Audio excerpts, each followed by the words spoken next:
Welcome to Rewatch and Rank. On this channel, we rewatch older TV shows, provide a summary and opinion on the episode before ranking each of the episodes against each other. Today's episode is Season 1, Episode 12, Releves.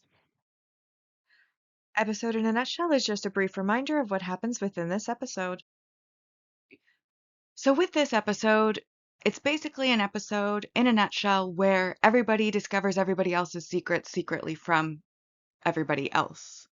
They seem to be putting pieces together in like little pairs, but not really communicating with each other about what they've discovered. So it's like each little pair has their own like little secrets being discovered and discovering other secrets independently from the rest of the cast, which makes it a very interesting episode, but also difficult to put into words. So basically, what I've come up with for the summary is essentially Will checks himself out of the hospital now that his fever's gone down. And he starts to put the pieces together, first by interacting with Jack about the cases, interacting with Abigail, and interacting with Hannibal, to where he starts to realize that he needs to be suspicious of somebody close to him. However, he then does start to degrade again, and before he can fully put the pieces together, he's lost time and is on a plane with no idea that he had come home or where Abigail is, who he had checked out of her hospital with him as well.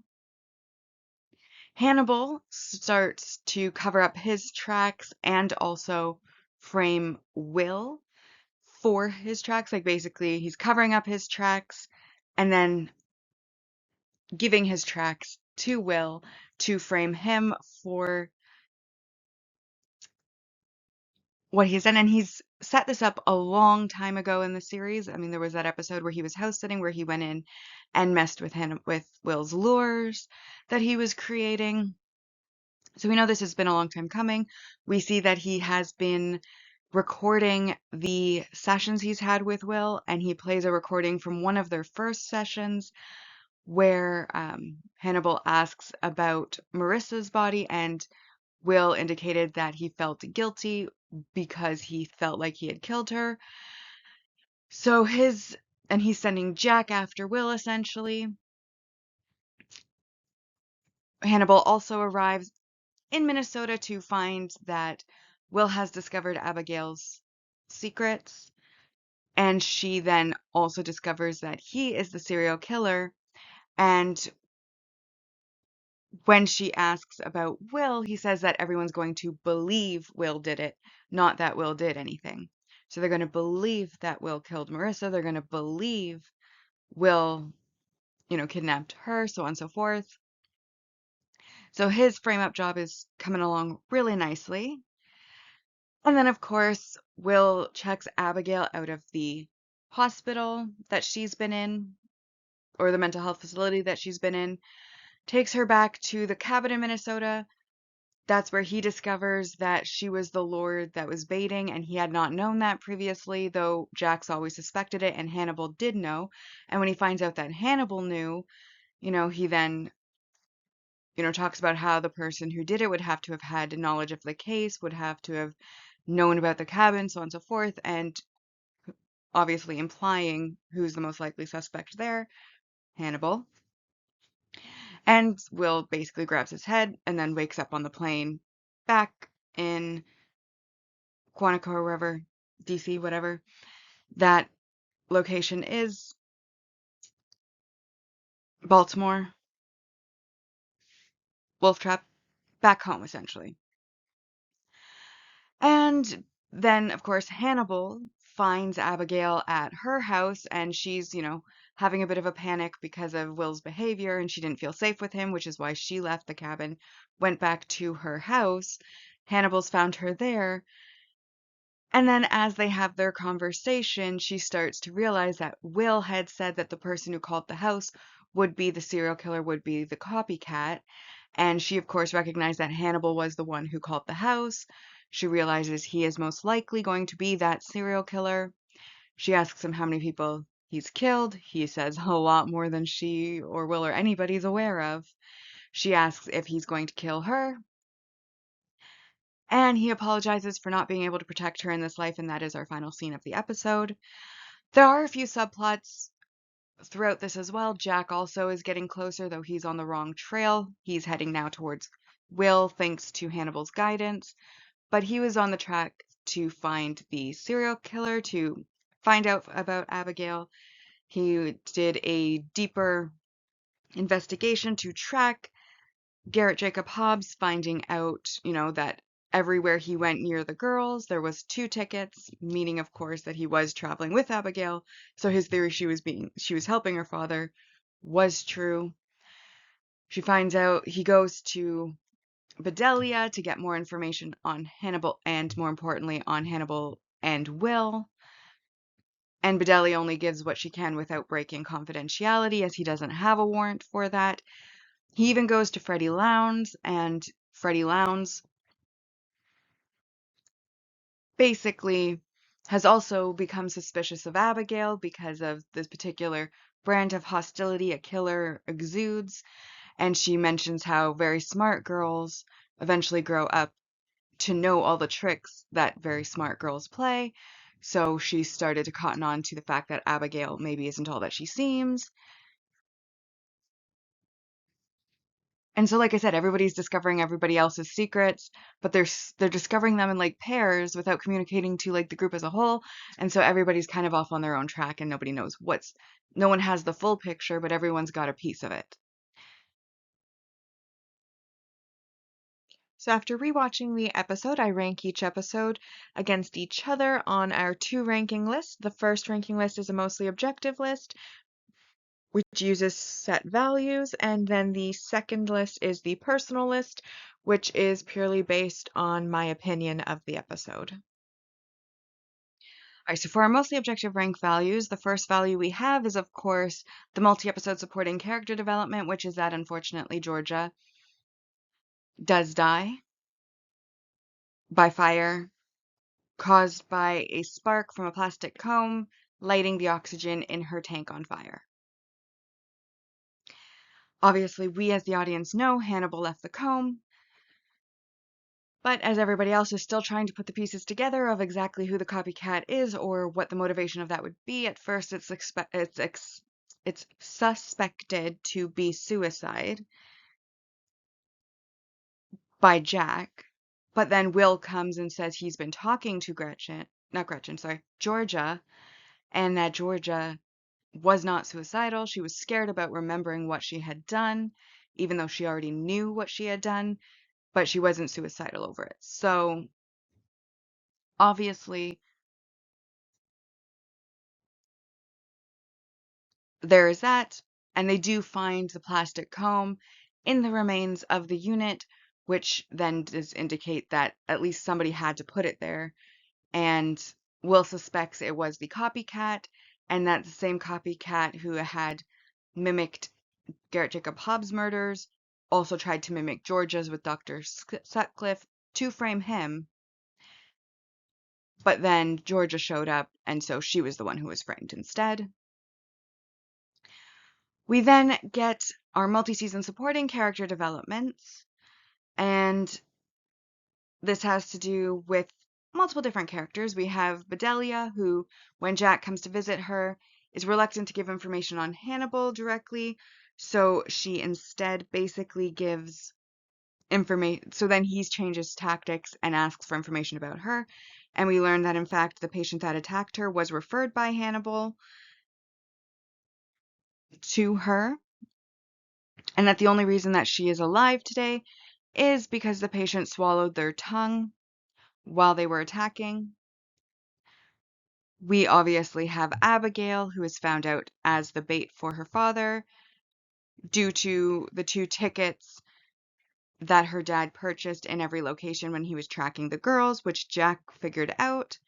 But then she was also discovered by Will while at the cabin, who basically has a conversation with her about fishing versus hunting, and how hunting is stalking, fishing is luring, and she was the bait to lure in, so her father was fishing, not hunting.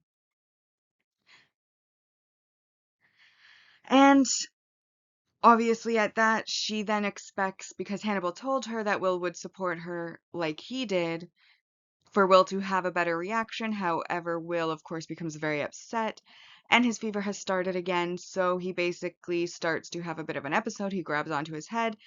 We next see him waking up on the plane and then her arriving at her house, where Hannibal shortly finds her. And that conversation happens where she discovers that Hannibal is the serial killer, the one who killed her friend, and that he is framing Will. She asks if he's going to kill her, and he apologizes for not being able to protect her in this life, saying sorry, but then we get a cliffhanger. We end there. We don't see him actually go ahead and kill her at this point. We then also get our multi-season main character developments, which is, of course, that Will checks himself out of the hospital because his fever's gone down and he starts to feel like he's become a clear thinker again. However, he starts to put all the pieces together, but then once he gets on the plane with Abigail, he becomes feverish again, and then after the discovery of Abigail, grabs his head, wakes up at the end of the return flight with lost time, though it is kind of implied, though not expressly stated, that he has started to figure out that the most likely culprit is Hannibal, and put those pieces together that Hannibal is likely the copycat, as he had access to the information that the copycat would need to be able to mimic not just Garrett Jacob Hobbs's methods of killing, but also George's. And then we have, of course, the development with Hannibal, who is well into framing Will at this point, sending Jack after him, and he even, twists Will's issues that he's had into, a dissociative personality, which the personality coming out is Garrett Jacob Hobbs's, which is why he may have killed Cassie and Marissa. And at least he's not saying like Will's evil, but at the same time, he's really framing Will. And then our last positive one was our impactful, memorable moment line, etc., which is when Abigail is asking Hannibal why. Like, why did he call the house? He was curious what would happen. Why did he kill Marissa? He was curious about what would happen if he did. Why did he let Nick come into the house and attack her? Because he was curious what would happen. And I thought that was a great motivation. Great in a bad way. Like, great as for entertainment purposes, but just a genuinely terrible motivation for all of the events that have occurred. However, with Hannibal, all of his motivations are kind of bad. I mean, he kills people just because they're rude. And then now he sets all these things up for other people to kill people because he's curious about what would happen. He likes to play with people. This also gives us more insight into Hannibal as a character, but overall, there were some things like, as I've mentioned before, negative messaging or behavior. Technically, Will sneaking Abigail out of the hospital could be considered that. However, he is on record as one of her guardians, so he actually had every right to take her out of the hospital. He was just doing it on the download, to get it past Jack and Hannibal, but he had every right to take it, so it's not kidnapping. It doesn't count there. Obviously, everything Hannibal does is pretty much negative messaging and behavior, but that's the character, the way it's written, so you can't call it out every time. That's just within the reasonable expectations of that character, plus he is a villain. And then, Jack going behind everybody's back, like to see Bedelia to try to get information on Hannibal, could be seen as sneaky, but at the same time, he's doing so in his capacity of trying to solve a crime, which again, I wouldn't say is negative messaging or behavior. So I wanted to honorably mention those things, but it's not actually worth any loss of points. But at any rate, that then would bring our mostly objective score to a 10 out of 10 episode, as with all of the positives, we are over a score of 10. So, as a reminder of our season 1 ranking so far and our mostly objective ranking list, in first place we have aperitif, souffle, sorbet, fromage, This episode, Révélés, falls into 5th place. It falls into 5th because it is the 5th airing episode that has gotten a 10 out of 10, and when more than one episode has the same score, we rank it just in episode order on our mostly objective ranking. Then in 6th, we have Rôti, Amuse-bouche, Potage, Buffet Freud, Entrée, Trop Normand, and then in last place, Coquelles. So on the personal side, I don't have much more to add. I do enjoy it when secrets are revealed, and I feel like the entire season's been setting up to have all of these secrets revealed. We as the audience have gotten to be in on most of them just from seeing different characters' points of view, but now everybody else is starting to learn everybody else's secrets, and I always love when that happens. It builds up the tension, it builds up the excitement. When you're watching it, makes it for very entertaining episodes, and I did feel like this episode was highly entertaining. I also found that there was some really good imagery in the episode, or, well, one instance of good imagery in the episode, which is so after Georgia has died, Will has a dream about her. He dreams that he's back in Wolf Trap instead of the hospital. He sees her in his room. He follows her out of the door into the yard. She then turns around and, much like Garrett Jacob Hobbs' ghost used to do, she starts to repeat the word see, see, and then basically two antlers kind of sprout out from her shoulders. She then catches on fire, and when the fire is gone, it reveals the feathered stag standing there, which is basically Will's subconscious letting him know that Gretchen was killed by the same copycat that copied Garrett Jacob Hobbs, and that's been haunting him this entire time. He also figures out later that he's the one that was meant to be framed, not Georgia. And I wanted to call that out. But other than that, like pretty much everything that I've mentioned has been already talked about in our mostly objective ranking and our summary, so I don't have much to add beyond that other than the fact that it was a strong episode and very entertaining. And as it was a very entertaining and strong episode, I have decided to rank it 8 out of 10. And that brings us to our season 1 ranking so far for the personal ranking, which in first place we have Fromage. This episode fell into second, Relevés. Buffet Freud, Entrée, Amuse-bouche, Sorbet, Apéritif, Rôti, Trop Normand, Souffle, Coquelles, and Potage in last place so far. And now we've come to our final segment, which is our series rankings so far, where we are going to be ranking each of the seasons against each other. So far for season 1, we have a total score of 99 out of 130 on our mostly objective ranking. And then on our personal ranking, we have 77 out of 130. And with that, we've rewatched and ranked Hannibal Season 1, Episode 12, Relevés. Like and subscribe if you'd like to, and I'll see you in the next episode.